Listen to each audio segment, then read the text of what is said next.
Join Chewie and I as we learn about Star Wars 5th Edition. I want to keep looking at the deployments in Starships of the Galaxy, and the next one up on my list is the Operator. This deployment is very much a support type of role. When you come in as the Operator, your job is to make other ships not be able to do their job. Outside adventures, you also get to choose something called a disruption. So you start with 2 of those.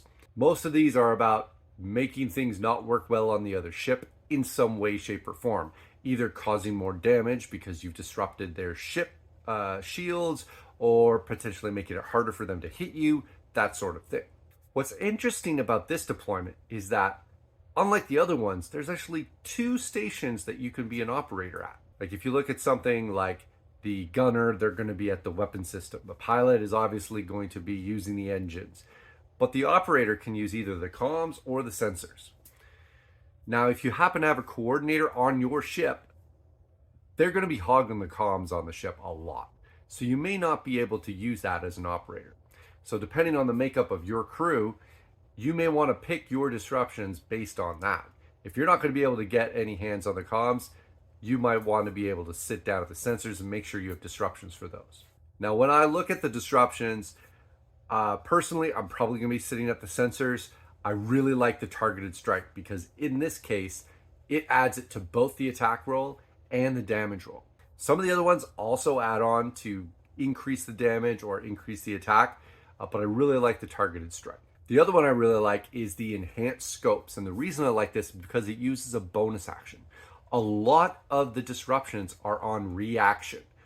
You can only get 1 reaction per your turn. Make sure when you look at your disruptions and you're picking them out, what station does it use? And also, does it use an action? Does it use no action? Or is it a reaction? You don't want to overload too much on one type of action. Outside of the disruptions you get, this deployment really depends on the interfere action. The interfere action is a specific action that anybody can take. An interfere is essentially you making your target have disadvantage on their next roll. You're really going to want to get this up to the next level. And that's where your operator comes in, because at 2nd rank, they get improved interference.